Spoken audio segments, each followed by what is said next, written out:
ಸ್ನೇಹಿತರೆ, ಇತ್ತೀಚೆಗೆ ಅಮೆರಿಕದ ಅಧ್ಯಕ್ಷ ಡೊನಾಲ್ಡ್ ಟ್ರಂಪ್, ಭಾರತದ ಪ್ರಧಾನಿ ಮೋದಿ ರಷ್ಯಾದಿಂದ ತೈಲ ಖರೀದಿಸುವುದಿಲ್ಲ ಎಂದು ತಮಗೆ ಭರವಸೆ ನೀಡಿದ್ದರು ಎಂಬ ಹೇಳಿಕೆ ಭಾರೀ ಸಂಚಲನ ಮೂಡಿಸಿದೆ. ಇದಕ್ಕೆ ಭಾರತ ತೀಕ್ಷ್ಣ ಪ್ರತಿಕ್ರಿಯೆ ನೀಡಿದೆ. ಬನ್ನಿ, ಏನಿದು ವಿವಾದ, ಭಾರತದ ನಿಲುವೇನು ಎಂದು ನೋಡೋಣ. ಟ್ರಂಪ್ ತಮ್ಮ ಇತ್ತೀಚಿನ ಭಾಷಣದಲ್ಲಿ ಪ್ರಧಾನಿ ಮೋದಿಯವರು ರಷ್ಯಾ-ಉಕ್ರೇನ್ ಯುದ್ಧದ ಸಂದರ್ಭದಲ್ಲಿ ರಷ್ಯಾದಿಂದ ತೈಲ ಖರೀದಿಸುವುದಿಲ್ಲ ಎಂದು ತಮಗೆ ವಾಗ್ದಾನ ಮಾಡಿದ್ದರು ಎಂದಿದ್ದಾರೆ. ಆದರೆ ಅವರು ಅಧಿಕಾರದಿಂದ ನಿರ್ಗಮಿಸಿದ ನಂತರ ಭಾರತವು ರಷ್ಯಾದಿಂದ ಭಾರೀ ಪ್ರಮಾಣದಲ್ಲಿ ತೈಲ ಖರೀದಿಸಿದೆ ಎಂದು ಆರೋಪಿಸಿದ್ದಾರೆ.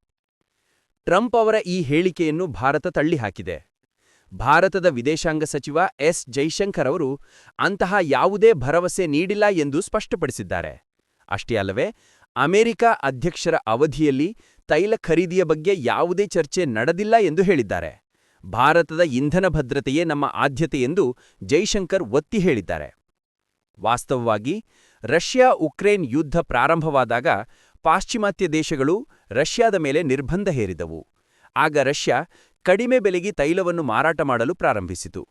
ಭಾರತ ತನ್ನ ರಾಷ್ಟ್ರೀಯ ಹಿತಾಸಕ್ತಿಯ ದೃಷ್ಟಿಯಿಂದ ಈ ಅವಕಾಶವನ್ನು ಬಳಸಿಕೊಂಡು ರಷ್ಯಾದಿಂದ ತೈಲ ಖರೀದಿಯನ್ನು ಹೆಚ್ಚಿಸಿತು. ಇದರಿಂದ ನಮ್ಮ ದೇಶದ ಜನರಿಗೆ ಇಂಧನ ಬೆಲೆಯಲ್ಲಿ ಒಂದಷ್ಟು ಪರಿಹಾರ ಸಿಕ್ಕಿತು. ಒಟ್ಟಿನಲ್ಲಿ ಟ್ರಂಪ್ ಅವರ ಹೇಳಿಕೆ ಮತ್ತು ಭಾರತದ ಪ್ರತಿಕ್ರಿಯೆ ಅಂತಾರಾಷ್ಟ್ರೀಯ ರಾಜಕೀಯದಲ್ಲಿ ಭಾರತದ ಸ್ವತಂತ್ರ ನಿಲುವನ್ನು ಮತ್ತೊಮ್ಮೆ ಎತ್ತಿ ತೋರಿಸಿದೆ. ನಿಮ್ಮ ಅನಿಸಿಕೆ ಏನು?